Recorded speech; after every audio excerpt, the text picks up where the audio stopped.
In many respects, we humans are like most of the rest of life on Earth. We are made of flesh and blood, and ultimately our lives depend on what the Earth provides. If all goes well, we grow from tiny seeds through infancy and maturity to old age, and ultimately we die. Like all living things, we rely on the bounty of the Earth to live at all, and we survive and flourish in certain conditions and wither and fade in others.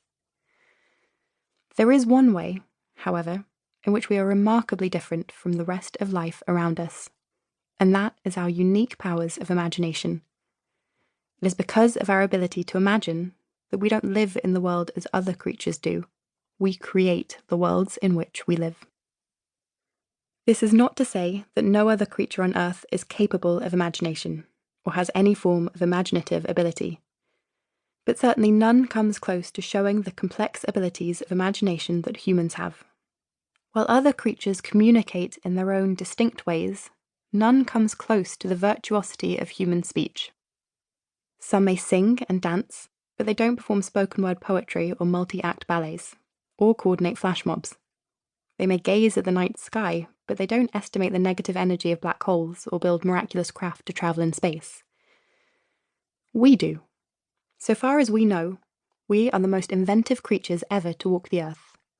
In cosmic time, our lives are as brief as the beat of a wing. Yet we are endowed with immense powers of imagination through which we can transcend the limits of space and time. Imagination is the ability to bring to mind things that are not immediately present to our senses. With our imaginations, we can step out of the here and now. We can speculate, visualize, and suppose.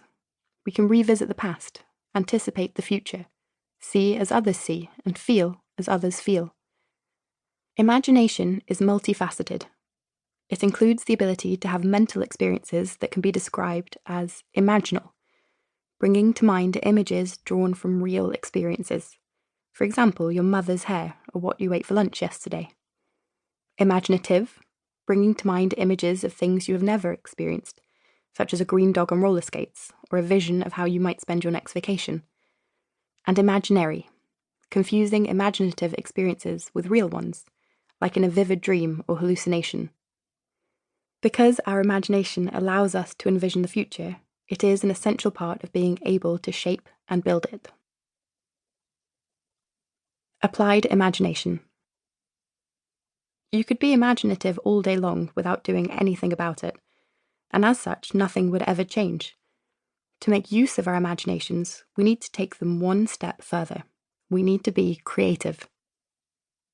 If imagination is the ability to bring to mind things that are not present to our senses, then creativity is the process of putting your imagination to work.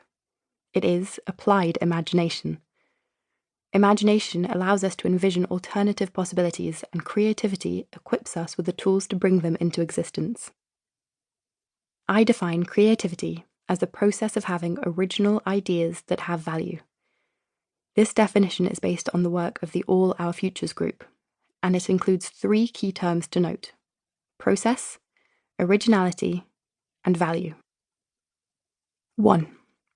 Creativity is a process, which means it includes a relationship between 2 main aspects that bounce off each other: generating ideas and evaluating ideas. Creative pursuits involve swapping back and forth between the two, generating a new idea, trialing it, evaluating it, using this evaluation to generate an alternative new idea or amendment to the original idea, trialing this new version, evaluation, and on and on. While possible, it is rare that a final product, be it a piece of art, a scientific discovery, or a recipe, is conceived in its finished form. More often than not, ideas come half-baked and are chiseled and tweaked, scrapped and thrown away, then resurrected in new forms before the best outcome is discovered. This is true of even the most renowned. It is believed that it took Leonardo da Vinci 4 years to complete the Mona Lisa, and when describing her writing process, Maya Angelou famously stated, "It takes me forever to get it to sing. I work at the language." Ideas in this process are vulnerable. An idea with potential may be damaged beyond repair if criticized or dismissed too early. Misunderstanding the process is why many people become disillusioned and think they are not creative.